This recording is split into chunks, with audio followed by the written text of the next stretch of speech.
Hello friends, मेरा नाम है रोलेक्स और मेरे चैनल फिल्मी रोलेक्स में आपका स्वागत है। आज हम खाकी वेब सीरीज का फुल एक्सप्लेन करेंगे, तो चलिए शुरू करते हैं।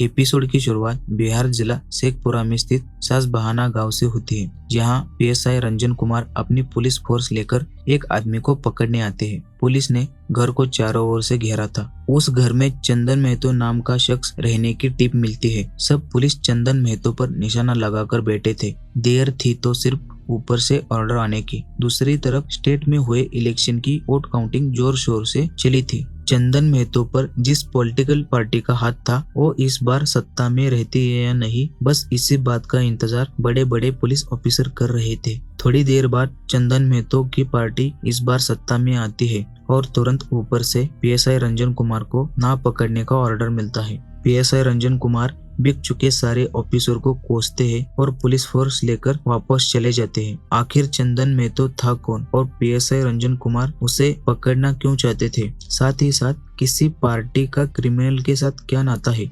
इसी सवालों के जवाब के लिए हमें कहानी में पीछे जाना पड़ेगा।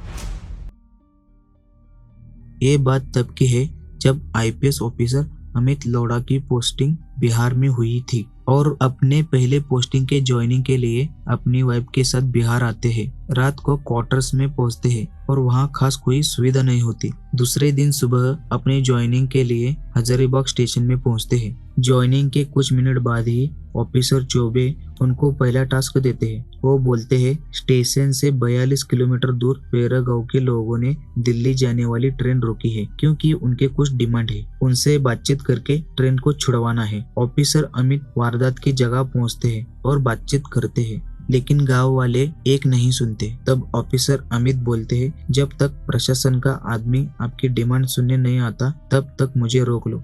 तब गांव वाले ट्रेन को जाने देते हैं। ऑफिसर अमित कांस्टेबल को प्रशासन का आदमी और पुलिस फोर्स भेजने के लिए बोलते हैं ताकि गांव वालों की डिमांड पूरी हो सके। दिन से रात होती है लेकिन कोई प्रशासन या पुलिस का आदमी नहीं आता। ऑफिसर अमित की वाइफ घर पर अकेली है, ये गांव वाले सुनकर उन्हें स्टेशन तक छोड़ आते हैं। ऐसे ही केस और मिलते गए और वो सॉल्व करते गए। 3 साल बाद उनकी रैंक बढ़ती है और उनका ट्रांसफर पटना में होता है।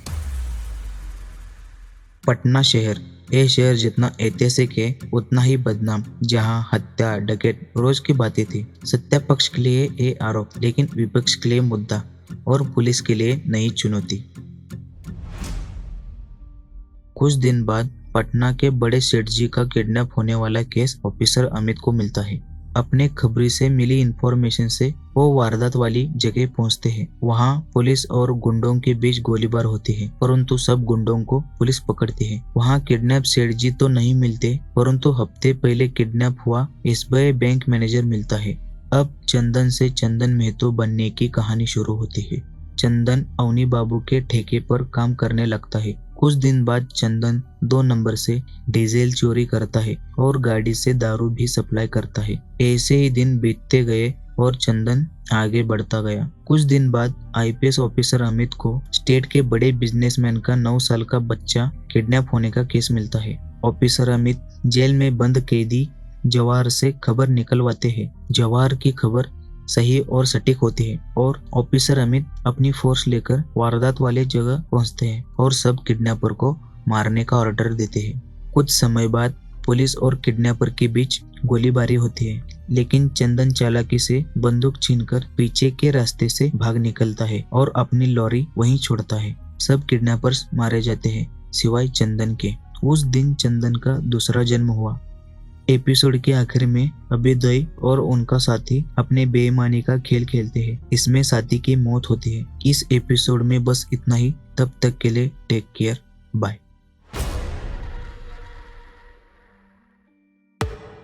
एपिसोड की शुरुआत अवनी बाबू अपनी लॉरी के पूछताछ के लिए चंदन के घर आदमी भेजता है। तभी चंदन अपनी बंदूक साथ लेकर जाता है। अवनी बाबू को सारा मामला पता होता है, लेकिन फिर भी चंदन से पूछते हैं कि लॉरी कहाँ है। तब चंदन कहता है, लॉरी चोरी हो गई। अवनी बाबू चंदन का सारा हिसाब करके तनख्वाह देते हैं और पुलिस को कॉल करते हैं। इसी गुस्से से चंदन अवनी बाबू के पैर पर गोली मारता है। और उसकी बाइक घड़ी लेकर भाग जाता है। चंदन विनायक महतो के घर पर छुपता है, लेकिन बाहर चंदन को पुलिस और अभ्युदय भैया उसे ढूंढते हैं। तभी चंदन अभ्युदय भैया से मिलने जाता है। चंदन अपनी गलती के कारण कुछ भी करने के लिए तैयार था। चंदन के इस साहस पर अभ्युदय भैया उसे अपने गैंग में ड्राइवर रखते हैं। कुछ दिन बाद आईपीएस विवेक का प्रमोशन और ट्रांसफर नालंदा जिले में होता है।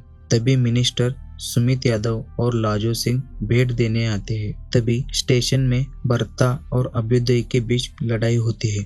तभी चंदन को बर्ता पर बहुत गुस्सा आता है। कुछ दिनों के बाद अभ्युदय, चंदन और उनके 2 साथी गाड़ी से जा रहे थे। तभी रास्ते में बर्ता उन पर गोलीबार करता है, लेकिन चंदन के चालाकी से वो बचकर निकलते हैं। अभ्युदय अब बदला लेने के लिए हथियार का इंतजाम करवाता है। ठीक 1 हफ्ते बाद अभ्युदय और उसके आदमी AK-47 के साथ बदला लेने रवाना होते हैं। उस दिन बाबूपुर गांव में नाच गाना हो रहा था। तभी बर्ता पर पहली गोली चंदन चलाता है और बाद में सब चलाते हैं। इसमें 5 लोगों की मौत होती है। उधर आईपीएस अमित जूनियर ऑफिसर पर ड्यूटी सही से ना निभाने पर भड़कते हैं। इधर लाजो सिंह अभ्युदय पर भड़क कर जीरो एक्टिविटी के साथ अंडरग्राउंड होने बोलते हैं और कुछ दिनों बाद अस्पताल में जाकर किसी पार्ट का ऑपरेशन करवाने बोलते हैं। जब वो अस्पताल पहुंचता है तब आईपीएस अमित वहां पहले से ही मौजूद थे।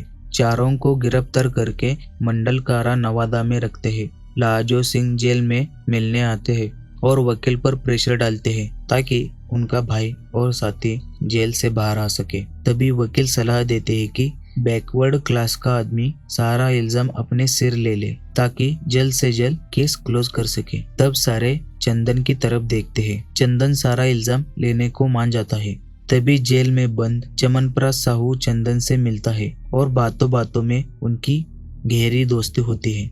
साहू चंदन से बोलता है, ये बड़े आदमी हमारे जैसे बैकवर्ड क्लास आदमी पर इल्जाम लेने बोलते हैं और बाद में देखते भी नहीं। और एक बात बताता है जो चंदन के मन को लगती है, वो कि जेल के सारे कैदी बैकवर्ड क्लास के ही है, उन्हें भी ऐसे ही फंसाया गया है। उस गुस्से में चंदन अभ्युदय को गला दबाकर मार देता है। इस एपिसोड में बस इतना ही।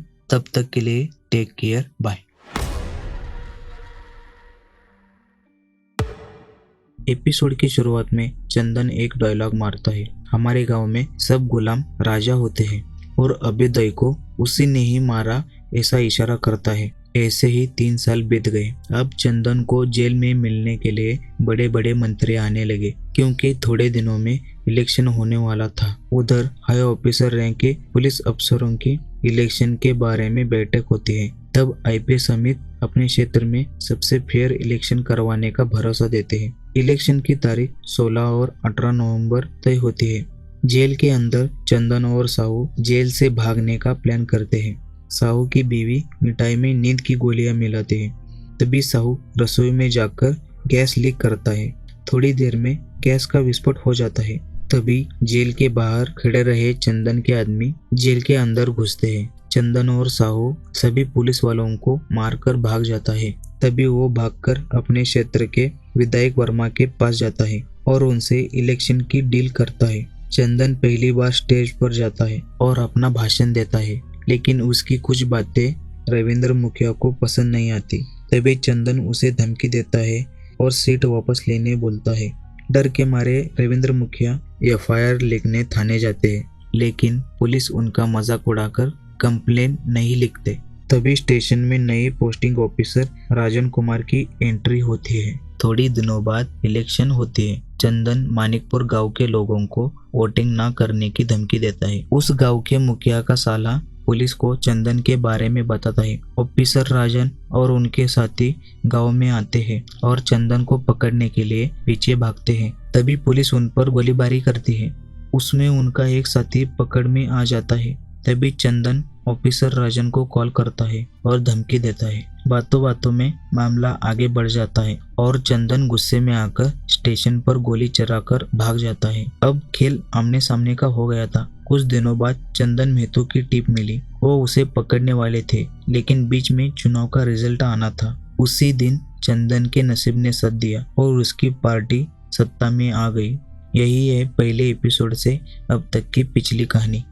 आज के दिन से मुजफ्फरपुर में पहली बार बिना हिंसा के इलेक्शन आईपीएस अमित ने करवाया था। उनको जागरूक नागरिक संघ की तरफ से बधाई देते हैं। तभी चंदन के पार्टी के मिनिस्टर ने आईपीएस अमित को सस्पेंड कर दिया। ईमानदार लोग सभी नेताओं को अच्छे लगते हैं, लेकिन अपनी सरकार में नहीं। चौबे साहब का आईजी के लिए प्रमोशन होता है। उसी पार्टी में अमित बधाई देने जाते हैं। तभी अमित अपने आईजी साहब से मदद मांगता है और अपनी 2 मंथ की अटकी सैलरी के बारे में बोलता है, लेकिन वहाँ भी निराशा होती है। उधर चंदन का दोस्त छोटू पकड़ा गया था और उसे लगता था कि मानिकपुर के मुखिया रविंद्र ने खबर दी है। तभी चंदन गुस्से में ऑफिसर राजन को कॉल करके बताता है कि तुम्हारे लाइफ का सबसे बड़ा केस होने वाला है। तभी राजन तुरंत गाड़ी निकालकर मानिकपुर गांव की तरफ निकलता है। इस एपिसोड में बस इतना ही। आगे जानते हैं आखिर मानिकपुर गांव में ऐसा क्या बड़ा कांड हुआ है। तब तक के लिए टेक केयर, बाय।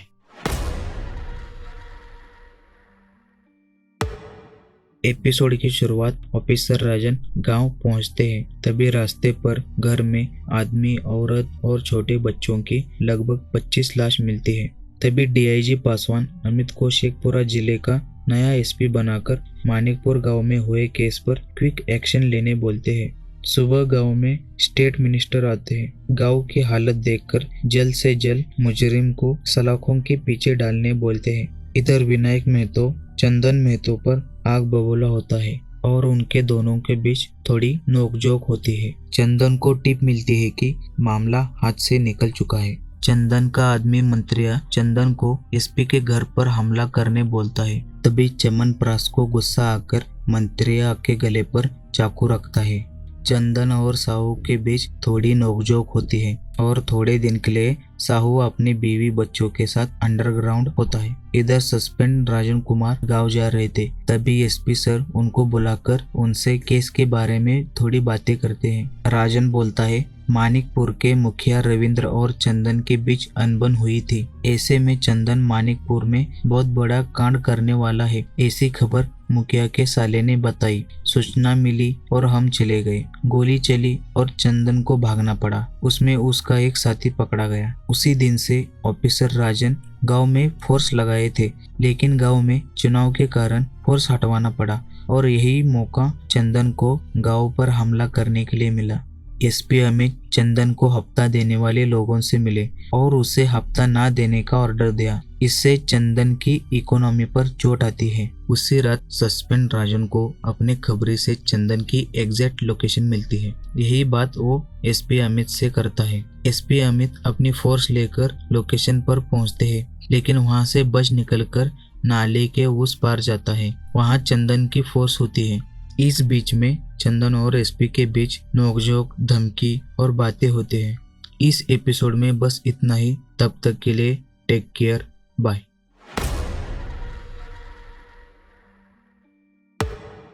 एपिसोड की शुरुआत एसपी अपने बेटे अवि के साथ सुबह हाइड एंड सीक खेलते हैं। पहले एसपी अमित छुपते हैं। अवि हर जगह ढूंढता है, लेकिन वो कहीं भी नहीं मिलते। तभी अवि की माँ अमित को कॉल करते हैं। अवि फोन की रिंग सुनकर उन्हें पकड़ता है। तभी एसपी अमित अवि से पूछते हैं, आपने मुझे कैसे पकड़ा? तभी अवि बोलता है, मम्मी ने कॉल करके आपको पकड़वा दिया। इसी बात से एसपी अमित को चंदन का कॉल टैप करने की आइडिया मिलती है। तभी राजन मछली को फंसाने वाले कांटे को एसपी अमित के सामने ले आते हैं। वो कांटा मानिकपुर गांव के मुखिया रविंद्र को पेश करता है। तब से मुखिया को ऑपरेशन में शामिल करते हैं। एसपी अमित मुखिया से चंदन के साथियों के नंबर निकलवाने बोलते हैं। दूसरे दिन एसपी अमित अपने आईजी चौबे सर से call observation and parallel listening की रिक्वेस्ट करता है और वो मिल भी जाता है। बस यहीं से एसपी अमित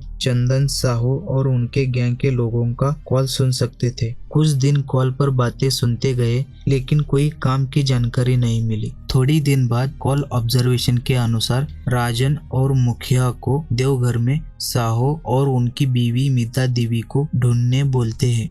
तभी एसपी अमित साहू और चंदन की बातें सुनता है, लेकिन कोई खास इन्फॉर्मेशन नहीं मिलती। पर स्टेशन का पीएसआई कन्हैया सारे डिपार्टमेंट की इन्फॉर्मेशन चंदन को कॉल पर देते हुए अमित सुनते हैं। उधर राजन और मुखिया को मीता देवी के घर का एड्रेस मिल जाता है। कहते हैं सब्र का फल मीठा होता है। इधर एसपी अमित को साहू की कॉल लिसनिंग में वो मीता देवी से मिलने आ रहा है ऐसे पता चलता है। तभी राजन और देवघर के पुलिस साहू को पकड़ लेते हैं। इस एपिसोड में बस इतना ही। तब तक के लिए टेक केयर, बाय।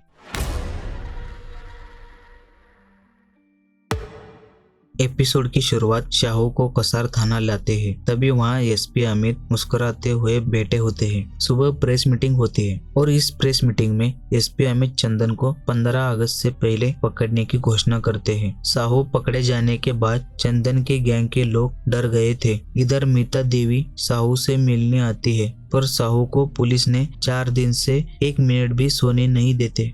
नाइट को चंदन का कॉल एसपी अमित को आता है। उनमें थोड़ी बातचीत होती है, थोड़ी धमकियां होती है और एसपी अमित बोलते हैं चंदन तुम थोड़े डरे हुए हो। यहीं पर कॉल कट कर देता है। सुबह विनायक महतो स्वास्थ्य केंद्र में छुपे चंदन से मिलने जाता है, लेकिन चंदन को साहू कैसे पकड़ा गया ये समझ नहीं आता। तब विनायक कहता है टेक्नोलॉजी बहुत आगे बढ़ गया है और लगता है कि एसपी हमारे मोबाइल की बातें सुन रहा है। तब चंदन बात को मजाक में लेता है, फिर इसी बात पर सीरियस होता है। इसी बात की तफ्तीश करने के लिए मंत्रिया कॉल पर झूठी बातें बोलता है। उसकी बातें सुनकर अमित भी वही आता है। तब चंदन को पता चलता है कि सच में हमारे कॉल की बातें सुन रहा है। तभी चंदन एक खेल खेलता है। वो कॉल में झूठ बोलता है कि साहू के गिरफ्तारी के बाद पुलिस प्रशासन जिंदाबाद ऐसे नारे इंद्रपुर गांव के लोग बोल रहे थे और वो उस गांव वालों को आज रात नहीं छोड़ेगा। इसी बात पर एसपी अमित अपनी सारी फोर्स लेकर इंद्रपुर गांव जाते हैं, लेकिन इधर चंदन और उसके साथी अग्रवाल फेस्टिवल में जाकर लोगों पर गोलियां बरसाता है। जब ये बातें एसपी को पता चलती है तो वो शॉक हो जाते हैं। तभी इस घटना का सारा गुस्सा वो साहू पर निकालते हैं, लेकिन डिपार्टमेंट के आईजी, डीआईजी एसपी अमित को न्यूज और लोगों से कवर करते हैं और ठंडे दिमाग से काम लेने बोलते हैं। उधर स्टेशन में ऑफिसर कन्हैया का जन्मदिन मनाया जा रहा था। तभी एसपी अमित कन्हैया को सस्पेंड कर देते हैं। कन्हैया वर्मा से सस्पेंड हटवाने के लिए रिक्वेस्ट करने जाता है। तभी एसपी अमित कन्हैया को झूठ बोलते हैं कि कल रात हमारे सीक्रेट टीम ने चंदन का एनकाउंटर कर दिया, इसलिए तुम्हारा सस्पेंशन हट गया है। उधर तुरंत वर्मा डॉक्टर वीरेंद्र से चंदन के बारे में पूछते हैं। डॉक्टर वीरेंद्र कहते हैं चंदन से मेरी कल ही रात बात हुई है और इसमें एसपी अमित की चाल है। तब से एसपी अमित डॉक्टर वीरेंद्र पर नजर रखते हैं। कुछ समय बाद मीता देवी का कॉल वीरेंद्र को आता है और चंदन से बात करवाने के लिए बार बार रिक्वेस्ट करती है। डॉक्टर वीरेंद्र कहते हैं आपको 5 मिनट के बाद चंदन का कॉल आ जाएगा। 5 मिनट बाद चंदन का कॉल मीता देवी को आता है। उसके बाद मीता देवी और चंदन का एक नया पैर वाला एंगल सामने आता है। उनकी बातें सुनकर एसपी, राजन और मुखिया शॉक हो जाते हैं। इस एपिसोड में बस इतना ही। तब तक के लिए टेक केयर, बाय। आखिरी एपिसोड की शुरुआत में एसपी अमित चंदन की कॉल लोकेशन की पूछताछ करता है। तभी उसका लोकेशन साहिबगंज और फरक्का के बीच बताता है। इस ऑपरेशन में 2 कांस्टेबल और शामिल करते हैं। 2-3 दिनों तक छानबीन करने के बाद उन्हें वो लोकेशन मिल जाती है। उधर चंदन मीता देवी और बच्ची से बात करता है। इस बच्ची को ध्यान में रखे क्योंकि फिल्म का क्लाइमेक्स है। मीता देवी से बात करते समय चंदन बोलता है हम 15 अगस्त तक कॉल को ऑफ रखेंगे। ये बातें सुनकर एसपी का दिमाग सुन्न हो जाता है। तभी एसपी अमित अपने शातिर दिमाग से ढोंगी बनकर दूसरे नंबर से चंदन को कॉल करके बोलते हैं कि एसपी आपको देवघर में ढूंढ रहा है और इसमें चमनप्रास साहू भी मिला हुआ है। आपको सटीक इन्फॉर्मेशन के लिए कल सुबह 10 बजे कॉल करेंगे। इतना बताकर फोन ऑफ कर देते हैं। अब सब कुछ संभव लग रहा था। वो जानते थे 10 बजने का इंतजार उनसे ज्यादा चंदन महतो कर रहा है। एसपी का तीर सही ठिकाने पर था और पूरी टीम जोश में थी। सुबह 10 बजे एसपी अमित ढोंगी बनकर चंदन से बात करते हैं और बोलते हैं एसपी आपको साहिबगंज में ढूंढ रहा है और आपको सटीक जानकारी 10 मिनट के बाद दे देंगे। तभी टीम ने बैकग्राउंड से मुर्गी का आवाज, लकड़ी लोहा पीटने का आवाज सुनते हैं। उसी इंफॉर्मेशन से वो आगे बढ़ते हैं। एसपी अमित बोलते हैं, हर गली में जाकर कंटिन्यू हॉर्न बजाओ। जैसे ही मुझे कंटिन्यू हॉर्न कॉल में सुनाई देता है, आप उसी जगह रुक जाना। तो सभी टीम हर गली में जाकर कंटिन्यू हॉर्न बजाते हैं। तभी एसपी अमित को राजन और मुखिया के कंटिन्यू हॉर्न बजने का सुनाई देता है। तभी एसपी राजन को उसी जगह रुकने बोलते हैं। कुछ मिनट बाद टीम को एग्जैक्ट पॉइंट मिलता है। 10 मिनट बाद एसपी अमित चंदन को कॉल करते हैं, लेकिन नेटवर्क कम होने के कारण चंदन को कुछ सुनाई नहीं देता, इसलिए वो छत पर आता है। सारी टीम को चंदन दिखाई देता है और उससे ठीक पीछे एसपी अमित खड़े होते हैं। एसपी और चंदन के बीच हाथापाई होती है। तभी चंदन भागने लगता है। भागते भागते रास्ते पर चलने वाले गाड़ी पर कब्जा करता है, लेकिन एसपी गाड़ी पर कूद के उसे आखिरी में पकड़ लेते हैं। एसपी अमित चंदन को पकड़ने की खबर डीआईजी पासवान को बताते हैं, लेकिन चंदन को पकड़ने की न्यूज़ बाहर आती है। इस पर एसपी का दिमाग सुन्न हो जाता है। तभी एसपी गाड़ी रोककर राजन और मुखिया से रास्ते में गाड़ी चेंज करने की बातें करते हैं। उधर गाड़ी में चंदन और 2 कांस्टेबल होते हैं। तब चंदन कांस्टेबल को 5 करोड़ का ऑफर करता है, लेकिन कांस्टेबल बोलते हैं कि तुम्हारी हमें खरीदने की औकात नहीं है, क्योंकि तुमने जो जेल तोड़कर सारे पुलिस कांस्टेबल को मारा था, हम उन्हीं में से 2 कांस्टेबल के बेटे हैं। कुछ मिनट बाद चंदन एसपी अमित और उनकी बीवी को गालियां देने लगता है। तभी एसपी अमित को गुस्सा आकर उस पर गन तान देते हैं, परंतु अपने गुस्से पर काबू करके उसे फिर से गाड़ी में डाल देते हैं। सुबह होने के बाद मुखिया एसपी से बोलते हैं कि लोगों के मन में अभी भी चंदन का डर है और वो निकालने के लिए लोगों में जूते का हार पहनाकर ले जाना चाहिए। उसी बात पर एसपी अमित परमिशन देते हैं और चंदन को उसी के इलाके में नंगे पांव चलाते हैं। तभी पब्लिक गुस्से में आकर चंदन की ओर जूते फेंकते हैं। प्रेस में कही हुई वादे एसपी अमित ने पूरा किया। कुछ दिन बाद साहू और चंदन को कोर्ट में पेश करते हैं। जो सबूत पुलिस ने इकट्ठा किए थे, वो सब कोर्ट में आकर अपनी बात पर मुकर जा रहे थे, क्योंकि गवाहों को चंदन के आदमियों ने धमकाया था। इसी तरह से केस हाथ से निकल रहा था। तभी ऑफिसर राजन चमनप्रास साहू से चंदन और मीता देवी के अफेयर के बारे में बताता है, परंतु उस बात पर कोई असर नहीं पड़ता। उधर एसपी अमित की पत्नी बच्चे अवी के साथ मंदिर जा रहे थे। तभी उन पर बम का अटैक होता है। उनमें कांस्टेबल हरिजीत की मौत होती है। यहीं पर चंदन ने एसपी के फैमिली पर अटैक करके बहुत बड़ी गलती की थी, इसलिए वो आईजी चौबे से मिलने जाते हैं। तभी चंदन के सारे साथियों को एनकाउंटर करने के लिए रिक्वेस्ट करता है और वो रिक्वेस्ट तुरंत एक्सेप्ट होती है। सब पुलिस एक्टिव होकर एक एक को ढूंढ के मार देती है। एसपी चमनप्रास से मिलने जाते हैं और बोलते हैं, तुम्हारे बेटे को तुम आईपीएस ऑफिसर बनाना चाहते हो, लेकिन वो आगे जाकर चंदन मेहतो ही बनेगा, इसलिए अपना गुनाह कबूल करो और सरकारी गवाह बनो। दूसरे दिन कोर्ट में चमनप्रास चंदन के खिलाफ अपनी गवाही कोर्ट में देता है। ये सुनकर चंदन शॉक में पड़ जाता है। कोर्ट के बाहर ऑफिसर राजन एसपी से बोलता है, आप चंदन को सारे आरोप स्वीकार कैसे करवाएंगे। इसी पर चमनप्रास टिप देता है कि उसकी एक छोटी बेटी है। एसपी मीता देवी के घर विजिट करते हैं। मीता देवी चाय बनाने के लिए किचन में जाती है। तभी एसपी छोटे बच्चे को एक गिलास पानी लाने बोलते हैं और छोटी लड़की से अपने पापा का नाम पूछते हैं। तब वो छोटी लड़की अपने पापा का नाम चंदन मेहतो बताती है। अब एसपी अमित चंदन से मिलने जेल जाते हैं और छोटी बच्ची की तस्वीर दिखाकर अपना गुनाह कबूल करने कहता है। चंदन अपने सारे गुनाह कोर्ट में स्वीकार कर लेता है और उसको आजन्म कारावास होती है। इस एपिसोड में बस इतना ही। तब तक के लिए टेक केयर, बाय।